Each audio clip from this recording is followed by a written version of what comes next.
The Dharma, incomparably profound and exquisite, is rarely met with even in hundreds of thousands of millions of kalpas. We now can see it, hear it, accept and hold it. May we realize the true mind, the Tathagata. Today is the third day of this 7-day sesshin here at Mountain Gate in northern New Mexico.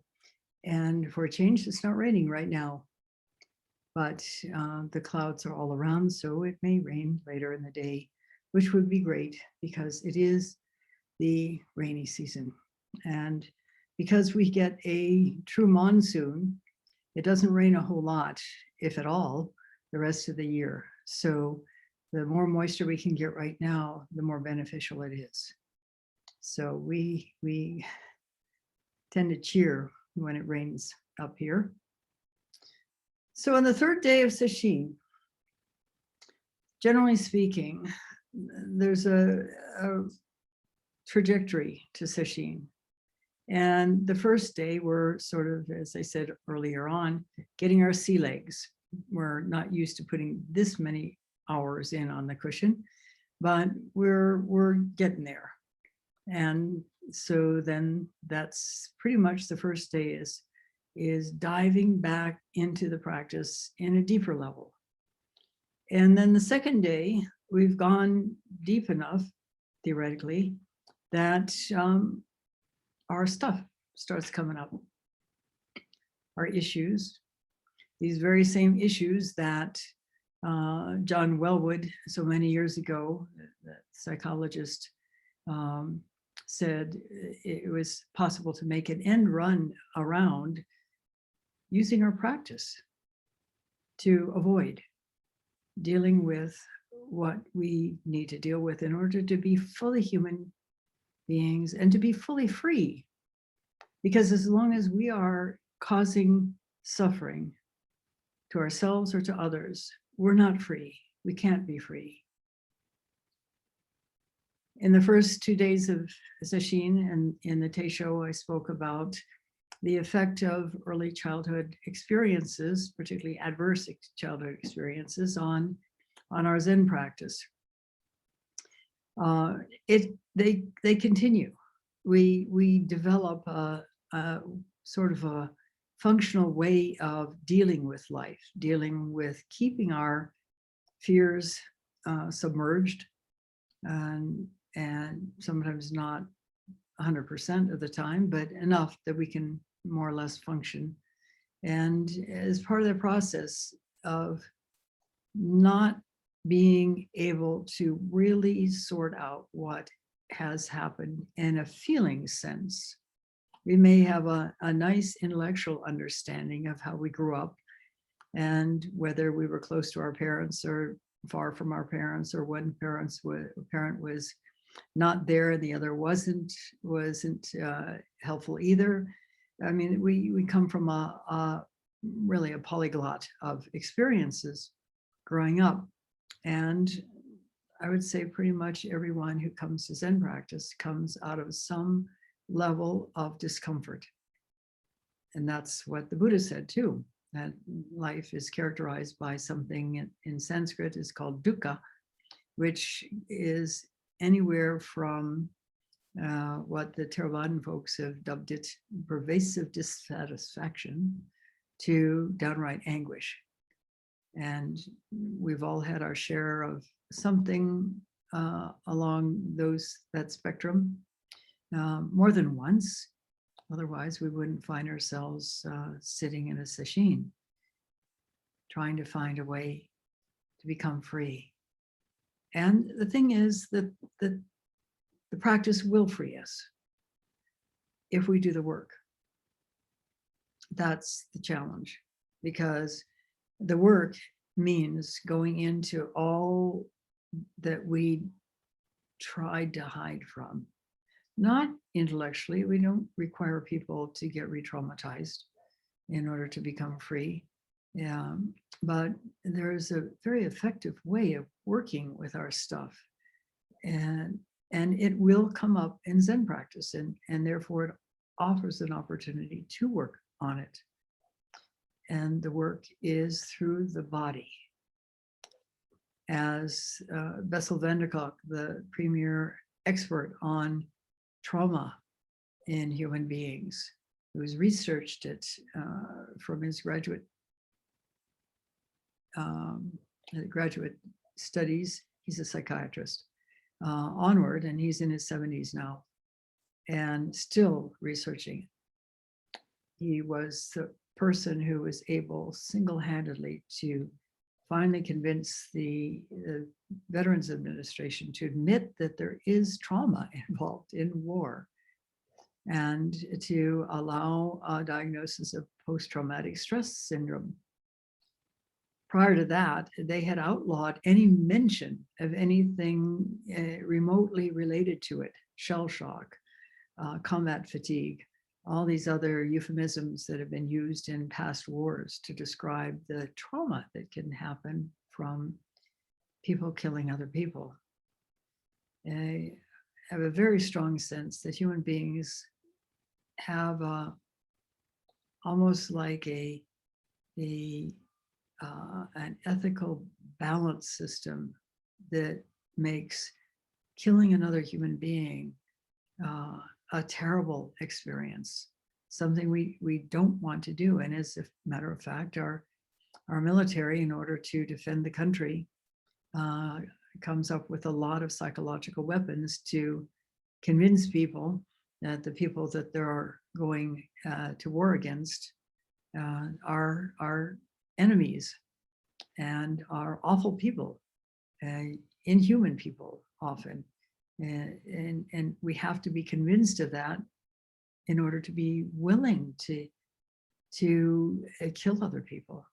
It's a sorry tale of human endeavors. But most of us don't come to Zen practice from a war situation, although some of us do these days. There have been enough wars recently. And back to Bessel, he has written a book called The Body Keeps the Score. And this is an exhaustive exposition on his research. It's written for lay people and therapists both. It's quite intense reading because it shares stories of people who've been traumatized, but it also goes into the kinds of things that happen to a human body and mind when we are traumatized. And while growing up, hopefully we hope that we aren't going to be traumatized to the degree that it would be called PTSD. For many people, it is that level of trauma. And as I said, as small children, we develop a picture of it that involves something wrong with us. Otherwise, these awful things wouldn't be happening to us. And we try to avoid feeling that. And the curious thing about it is that we project it onto other people, which is sad, because then that brings about reactivity to our interactions that seems to underscore what we think of ourselves anyway and add to the fire. But there is a way out. And as Mitra-roshi used to say so often, the way in is the way out, into how it feels in your body. And that's exactly what Joko Beck was teaching all those years from her personal experience.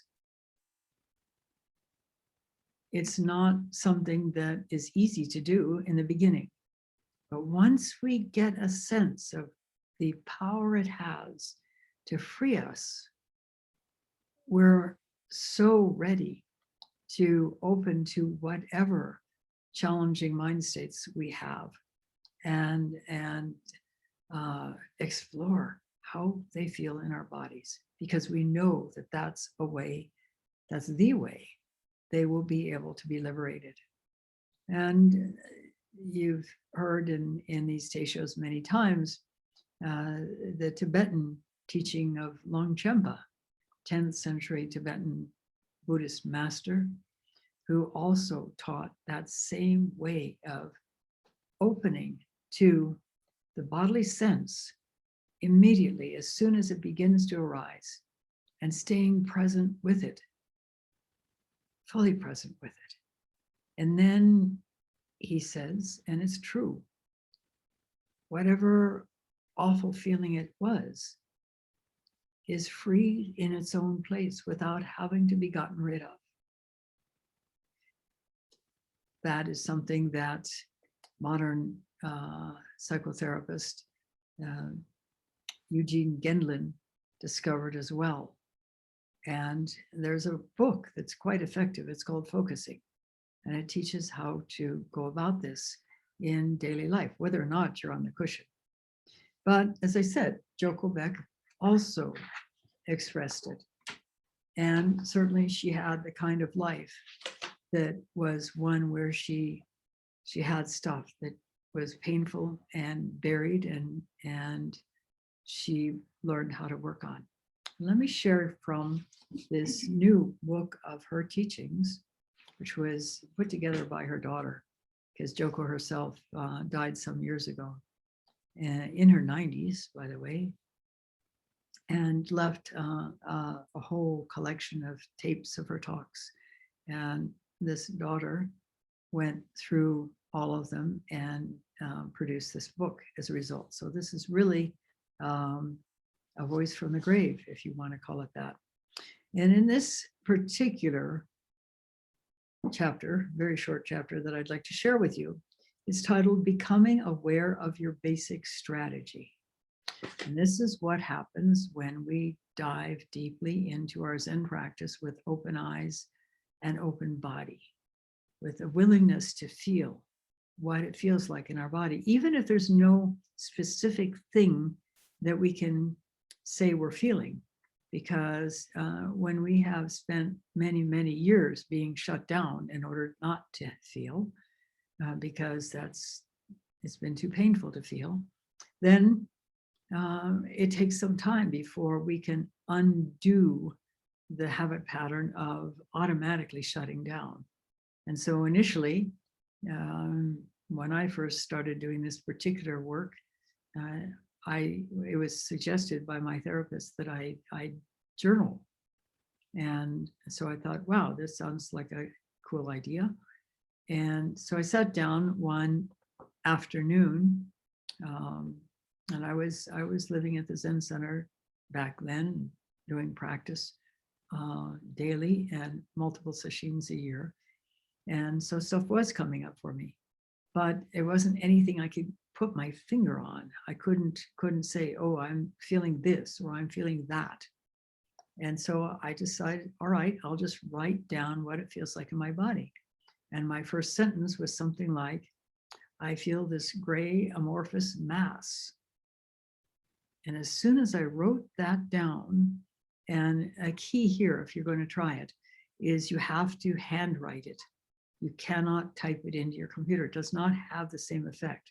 There is something about what it takes to focus on both writing words, letters by hand, and feeling at the same time that keeps you from being hijacked by that feeling. It's very, very effective. And as soon as I wrote that sentence, something shifted, and suddenly I began to get a glimmer of a feeling.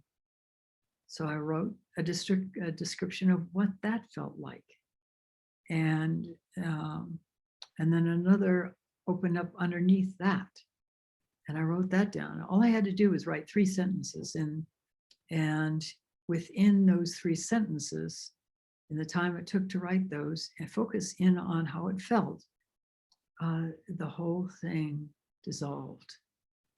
And it dissolved in a free way. It didn't go back into its cave. It dissolved. And I was a little bit freer after that. It's amazing how effective this can be. So here are Joko's words. Becoming aware of your basic strategy. And basic strategy is what I mentioned in the beginning, how we cope with dealing with life under the circumstances. One way to see your basic strategy is just to watch and see what you do. The next time somebody does something you don't like, or you do something you don't like, what do? Because we're remarkably consistent. We will all do our strategy. Perhaps your strategy is quite active, performing, helping, accomplishing. A lot of success stories in our country are based on a core belief that says, I'm nothing, I'm incapable. So I'll spend my life proving I'm capable. Or some people feel, I'm so worthless, the least I can do is be kind to other people and help out.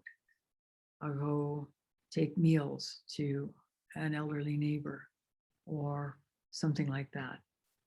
And it helps us feel like we're not as awful as we really think we are. That can be very outwardly successful, yet a lifeless way to live. Or perhaps yours is more of a passive strategy, withdrawing, hiding, perhaps putting up a smoke screen of excuses, even drug use. The best way to become aware of what you do, of your strategy, is to notice an experience in which you really get everything you think you want. And then it still doesn't feel right. You're still not satisfied.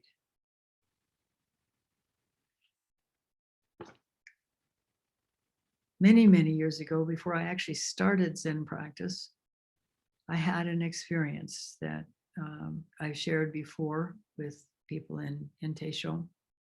At the time, I was a professional commercial interior designer, and a new catalog of furnishings came into my office. And so I was leafing through it to become familiar with the products inside.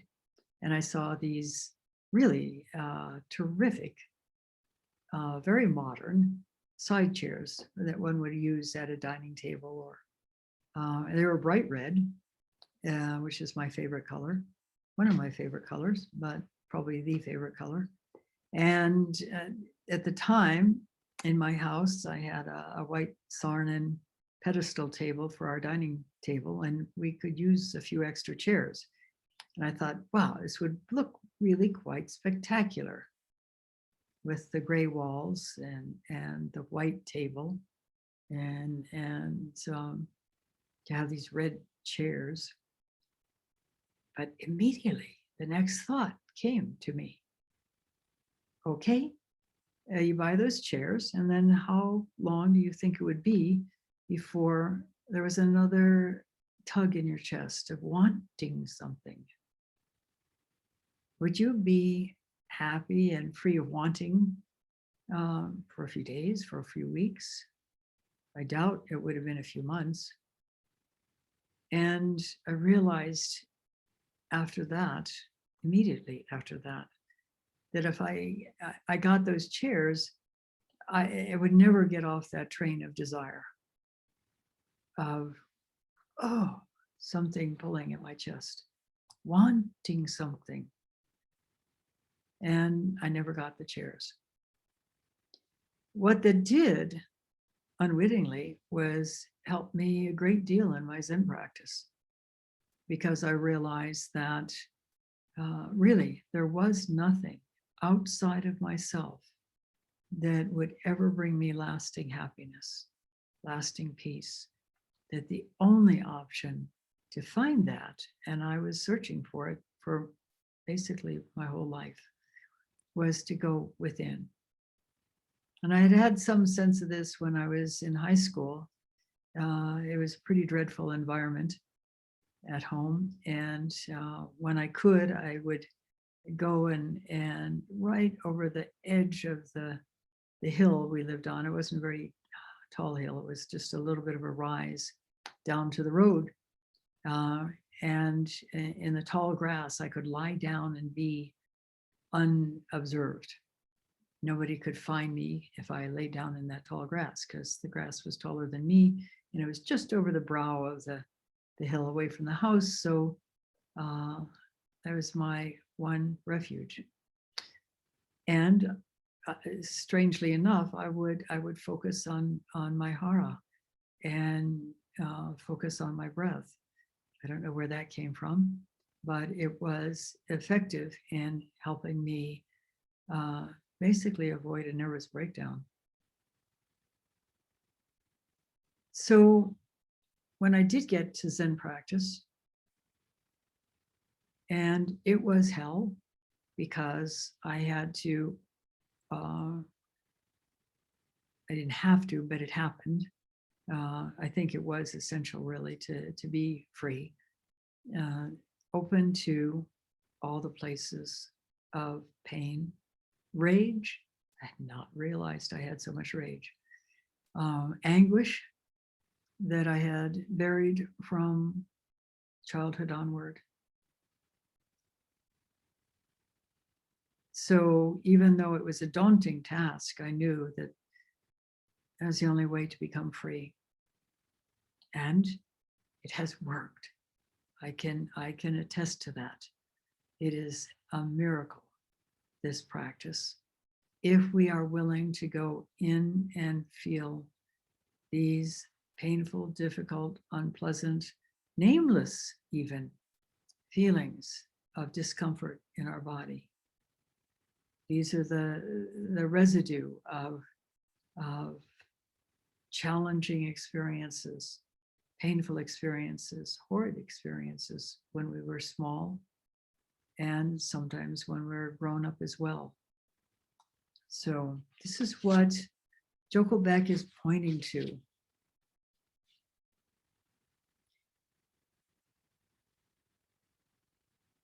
The best way to become aware of what you do, of your strategy, is to notice an experience in which you really get everything you think you want, and then it still doesn't feel right. You're still not satisfied. Our basic strategy is always unsatisfactory. It's limited. And even if we don't feel actively miserable, we feel uneasy, unsatisfied. Once you get an inkling that no amount of stuff, no strategy will actually satisfy you, then you begin to be interested in practice. Otherwise, you won't do the work. You'll just run toward your next strategy. That's all. When we start to pay close attention, we begin to know all our strategies, which tend to be just variations on one basic strategy. When you're aware of your strategy, it begins to weaken. And this is the way to freedom. Open to it, offer it radical acceptance. You don't have to like it. And I'm sure most of us wouldn't. But to admit to its presence, at least in that moment, is liberating. It's this effort of trying to hide it from ourselves, these painful feelings, or these embarrassing feelings that cause a great deal of stress and discomfort on their own. If you see that you think you have to talk all the time, for example, somewhere in the middle of your speech, you'll go, oops, I'm doing that again. When you pay enough attention, it begins to enable you to return to the actual present moment, which of course can include your pain. It usually does. In some people, it's just numbness or something of that sort, but there it is. And there it is, right there for you to be able to work with effectively, even if it feels like a big blank nothingness. There's nothing to judge about having a basic strategy. Once you see your strategy, what does it feel like? See if you can feel the experience underneath the strategy. So you find yourself being a chatterbox, and there's some sense that it's a defense. Well, don't stop there. See if you can feel what it is in that moment, the energy in your body in that moment that you're trying to avoid feeling by talking so much, or whatever else it is that you're doing. Eating a sleeve of cookies, downing a pint of ice cream.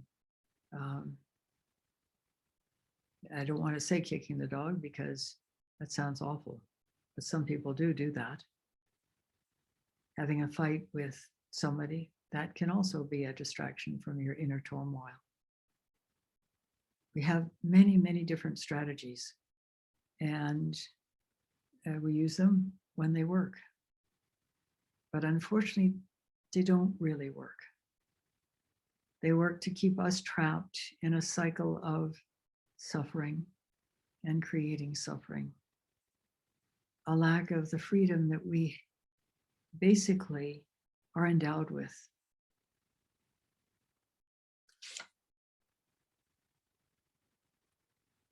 So there's nothing to judge about having a basic strategy. Once you see your strategy, what does it feel like?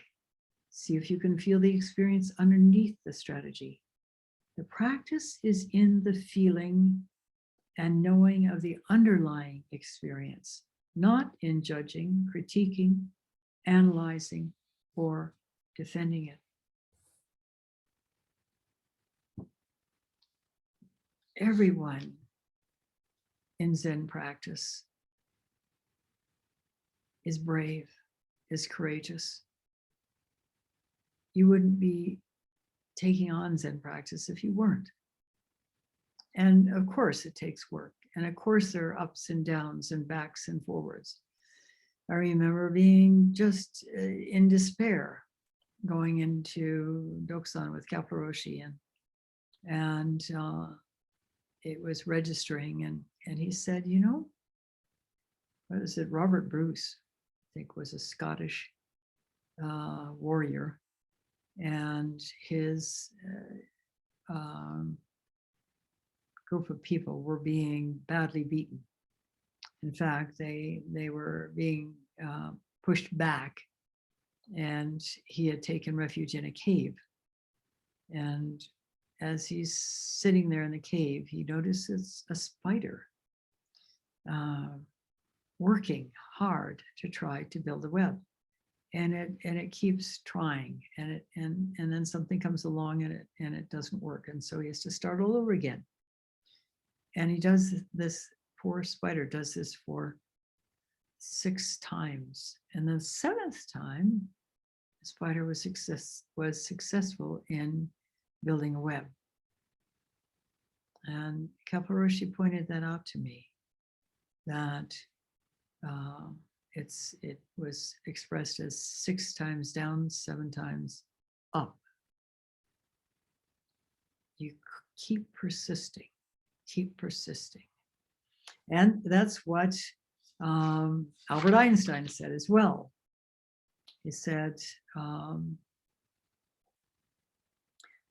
you never fail until you stop trying. And he also said somewhere,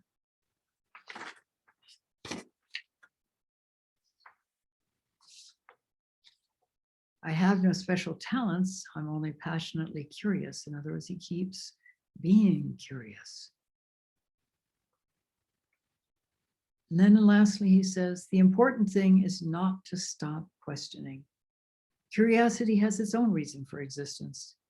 One cannot help but be in awe when he contemplates the mysteries of eternity, of life, of the marvelous structure of reality. It is enough if one tries merely to comprehend a little of this mystery each day. And then he's quoted in a Life magazine article in 1955. Old man's advice to youth: never lose a holy curiosity. And that's for our practice as well, because we come to practice because we have some sense that there is something worth reaching beyond our humdrum daily life, our way of perceiving, whatever you want to call it. And there is. And you can reach it. And you can unwrap it, so to speak, through the practice and become increasingly free.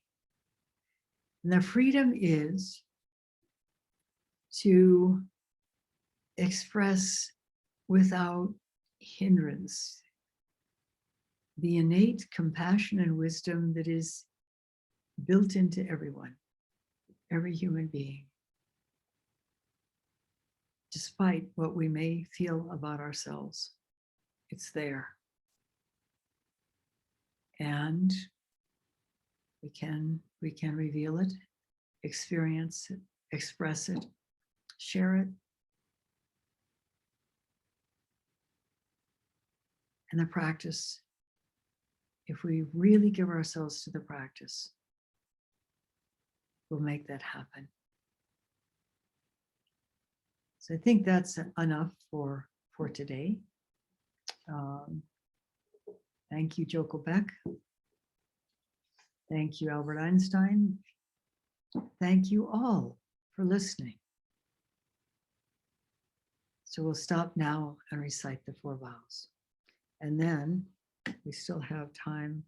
Yes, we have still almost 20 minutes left in the period. And so we'll just go back to Zazen and maybe uncover some of these places where you'll be able to get a glimpse of that strategy that served you well when you were a small child, but now is kind of a drag on your life.